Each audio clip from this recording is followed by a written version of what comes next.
በህይወታችሁ ውስጥ ብዙ ነገሮችን ልትፈልጉ ትችላላችሁ። ይሄ ቢኖረኝ፣ ይሄንን ባሳካ፣ እዚህ ደረጃ በደርስ እያላችሁ በምናባችሁ የምትስሉት በግብ መልክም ደግሞ የምታልሙት ነገር ይኖራል።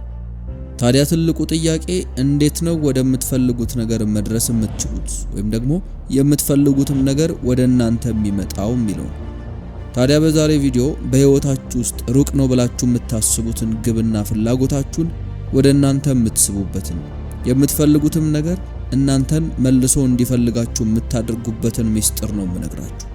እናንተ ብቻ ቻናሉን ሰብስክራይብ ያደረጋችሁ እስከ ፍጻሜ በመቆየት ተከታተሉ። እስኪ ለምሳሌ የሆነ ቤት ገዛችሁ እንበል። እዛ ቤት ውስጥ ደግሞ የሆነ ኮምፒውተር አለ። ይሄ ኮምፒውተር እንደማንኛውም አይነት ተራ ኮምፒውተር አይደለም፣ የተለየ ነው። የሚቀመጠውም በተለየ ክፍል ውስጥ ነው። ከዛ ክፍል ሊወጣ አይችልም። የምትፈልጉትን እያንዳንዱ መረጃ በዚህ ኮምፒውተር ውስጥ ታገኛላችሁ።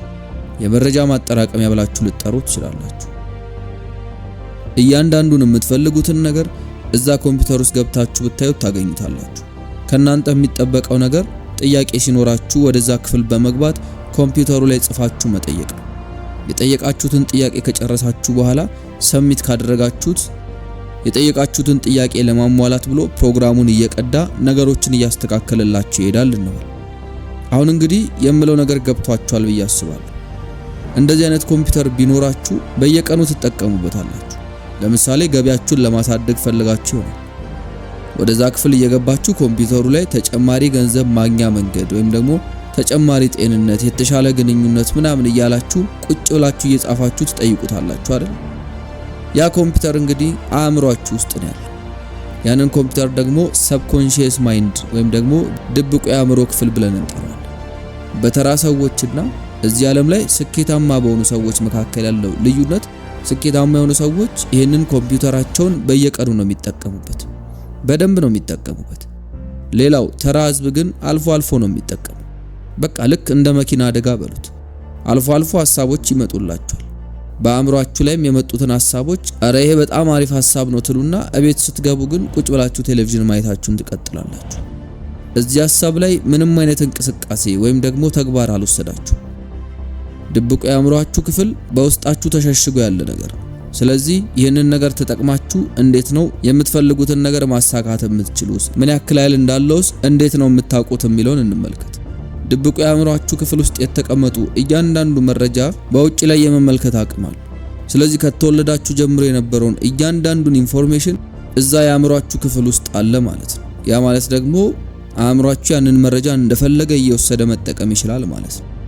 እናንተ የሆነ ነገር ስትፈልጉ ወደ ድብቁ የአእምሯችሁ ክፍል ፕሮግራም ታደርጋላችሁ። ከዛም ድብቁ የአእምሯችሁ ክፍል ደግሞ እዛ የተቀመጡትን እያንዳንዱን ልምዶች ወይም ደግሞ መረጃዎች ሙሉ በሙሉ ሰብስቦ እናንተ የምትፈልጉትን ነገር ለመስጠት ይታጠቃል። ልክ በቃ እንደ ቤተ መጻሕፍት አድርጋችሁ ልታስቡት ትችላላችሁ።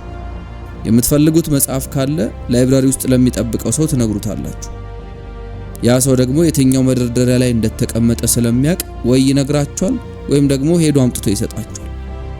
አጋጥሟችሁ ከሆነ አንዳንድ ጊዜ ከ10 ዓመት በፊት ያወራችሁት ወይም ደግሞ ያነበባችሁት ነገር እንዲሁ ሳታስቡት በድንገት ብልጭ ብሎባችሁ ያውቃል። ልክ እንደ ሐሳብ ማለት ነው። በዛን ሰዓት ላይ እንግዲህ ከድብቁ የአእምሯችሁ ክፍል ጋር አንድ ላይ እየሰራችሁ ነበር። ሌላኛው ነገር ደግሞ በህይወት ዘመናችሁ እንዳለ የተማራችሁትን ነገር ትክክል ወይም መጥፎ ብሎ አይዝ እያንዳንዱን ነገር ቀርጾ ይይዝና እውቅና ይሰጣል። ማለትም ይሄ ነገር አጋጥሞኛል ብሎ በመዝገቡ ላይ ያሰፍራል። ስለዚህ በዚህ ሰዓት ድብቁ የአእምሯችሁ ክፍል ወደዛ ገብቶ የሚፈልገውን ነገር ሊወስድ ሲል የትኛው ትክክል የትኛው ሐሰት እንደሆነ ለይቶ ያውቃል።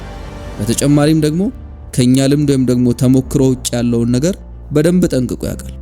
ብዙ ጊዜ ትችላላችሁ፣ ማንኛውንም ነገር ማሳካት ትችላላችሁ ሲባል ሰምታችሁ ሊሆን ይችላል። እንደዛ ተብሎ የሚነገረን ብዙ ጊዜ የፈለግነውን ነገር አስበን ማምጣት ስለምንችል። በምንድነው የምናስበው ካላችሁ ደግሞ በድብቁ የአእምሯችሁ ክፍል። ዓለም ላይ የሚያስፈልገን ነገር በሙሉ ዓለም ላይ ያለው ጥበብ በሙሉ እዚህ ክፍል ውስጥ አለ፣ ሱፐር ኮንሺየስ ውስጥ ማለት ነው። ነገር ግን የአብዛኛው ሰው ይህ የአእምሮ ክፍል ተኝቷል፣ ምንም እየሰራ አይደለም። ለዚህ ነው ህይወታችን ውስጥ ለውጥ የሌለው። እንደዛም ቢሆን ግን ልስራ እያለ ፍንጭ መስጠቱ አይቀርም። ይህም እንዴት እንደሚሰራ ደግሞ ላስረዳችሁ። አንዳንድ ጊዜ የሆነ ሐሳብ ሊመጣላችሁ ይችላል። አሁን እዚህ ክፍል ውስጥ ተቀምጫለሁ፣ ስለሆነ ነገር እያሰብኩ ነው ልበል። እናንተም ደግሞ ከኔ ጋር አንድ ክፍል ውስጥ ናችሁ፣ ስለሌላ ነገር ታስባላችሁ። በጣም ብዙ ጊዜ እንደተረጋገጠው ከሆነ ከሁለትና ከዚያ በላይ ሰዎች በአንድ ክፍል ውስጥ ሲቀመጡ ሶስተኛው አእምሮ ይበራል። ልክ አየር ላይ እንዳለ ነገር አድርጋችሁ አስቡት። እዛ ክፍል ውስጥ ያለ ሰው ሁሉ ያንን አእምሮ መጠቀም ይችላል። ልክ እንደ ክላውድ ኮምፒውቲንግ ነው። ያንን ሶስተኛ አእምሮ ታብ ካደረጋችሁ እዛ ክፍል ውስጥ ያሉትን ሰዎች ሁሉ ሐሳቦች እናንተም ማሰብ ትችላላችሁ። የእነሱን አእምሮ እናንተ ወሰዳችሁት ማለት ነው። ያማል እንዴ አብዳል ምናምን ልትሉኝ ትችላላችሁ። ነገር ግን ይሄ በሳይንስ የተረጋገጠ ነገር ነው። ልክ እዛ ክፍል ውስጥ ያሉትን ሰዎች አእምሮ ታብ ስታደርጉ እነሱ ከሚያወሩት ውጪ ሌላ ሐሳብ ይዛችሁ ትመጣላችሁ። ልክ ሐሳቦች የእናንተ አእምሮ ላይ እንደ ሚሳኤል እየተወረወሩ እኛና ሌሎች ሰዎች እዛ ክፍል ውስጥ ያለነው እኮ ስለዛ ሐሳብ ላናስብ እንችላለን። ነገር ግን እናንተ እኛ ከምናወራው ነገር ውጪ የሆነ በጣም እብድ የሆነ ሐሳብ ይዛችሁ ትመጣላችሁ። የዛን ጊዜ ቅድም የተለየ ክፍል ውስጥ የተቀመጠ ያለው ኮምፒውተር ለእናንተ መረጃን እየለቀቀላችሁ ነው ማለት ነው። ይሄ በጣም ብዙ ጊዜ የሚያጋጥም። አሁን ለምሳሌ የሆነ ጊዜ ላይ ህይወቴን ቀይረህልኛል ብላ የመጣች ልጅ ነበረች። ባለፈው በተዘጋጀው ሴሚናር ላይ እንደዚህ ብላ የተናገርከው ነገር ህይወቴን ሊለውጥልኝ ችሏል ትላለች። እኔም ደግሞ እሷ ስለምትለው ነገር በፍጹም አውርቼ እንደማላቅ ጠንቅቄ ያውቃለሁ። ነገር ግን እኔ ምንም ነገር ላውራ ለሷ ጮክ ብሎ የተሰማት ነገር አሁን ያለችኝ ነገር እኔ እኮ እሷ ስለምትለው ነገር በፍጹም አውርቼ ላላቅ እችላለሁ። አሁን እየተፈጠረ ያለውን ነገር ሰመራይዝ ያደረገልኝ የኤመርሰን አንድ መስመር አረፍተ ነገር ነበር። ምን አለ መሰላችሁ? ማንነትህ በጣም ከመጮህ የተነሳ የምትለው ነገር አይሰማኝም ማለት። ከሱፐር ኮንሺየሳቸው የመጣ ማንኛውም አይነት መረጃ በጸጥታ ውስጥ የሚናገር የሆነ ድምጽ ይኖራል። ይህ ድምጽ በውስጣችሁ ይጮሃል። ምንም ነገር ልትሰሙ አትችሉም፣ ግን በውስጣችሁ በጣም ከመጮህ የተነሳ የምትሰሙትንና እያሰባችሁ የነበራችሁትንም ነገር የማስረሳት አቅም አለው። የሚያስገርመው ነገር ደግሞ አንድ ሰው ቢያንስ በአመት ውስጥ 4 ጊዜ እንደዚህ አይነት ሐሳቦች ይመጡለታል። ከአራቱ አንዱን ቢከተል እርግጠኛ ነኝ ሚሊዮነር የሚያደርግ ሐሳብ።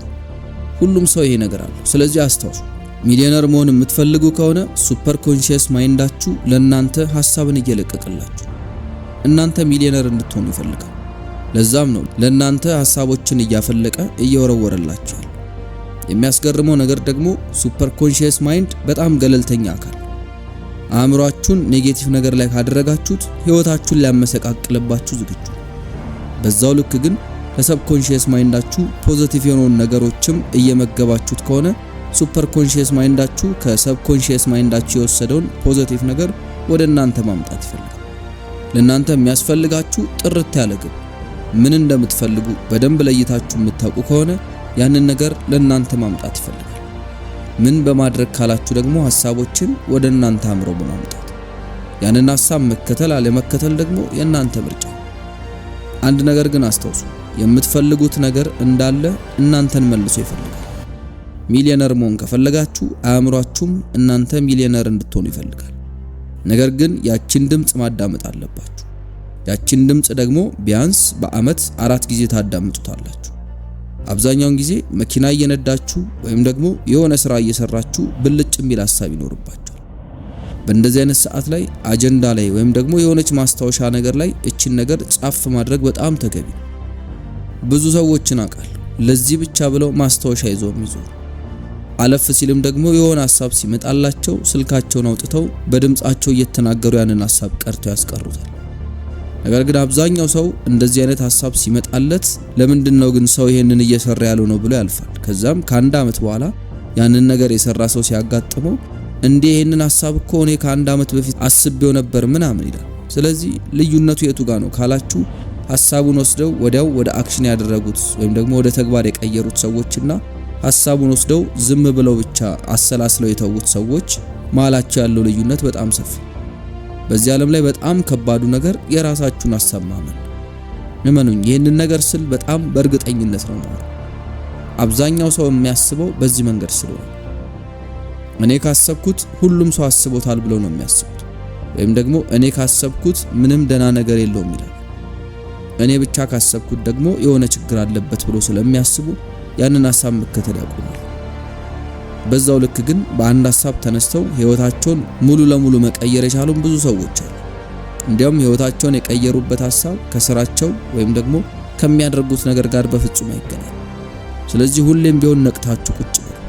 አእምሯችሁ ላይ የሚመጡትን ሐሳቦች እንደ ተራ ነገር እንዳትወስዷቸው። እናንተ ሀብትን የምትፈልጉ ከሆነ አእምሯችሁም ያንን ስለሚፈልግ በጣም ብዙ ጊዜ ያንን ነገር እንድታሳኩ የሚያደርጓችሁን ሐሳቦች ይወረውርላችሁ። ስለዚህ በህይወታችሁ የምትፈልጉትን ማንኛውንም ነገር እፈልገዋለሁ ብላችሁ የወሰናችሁበት ሰዓት ላይ ለማዳመጥ ተዘጋጁ። ሐሳቦች ይመጣሉ። ምክንያቱም ሱፐር ኮንሺየስ ማይንዳችሁ 24 ሰዓት ለእናንተ እየሰራ ነው። ሐሳቦቻችሁን ደግሞ በፍጹም ችላ ማለት የለባችሁ።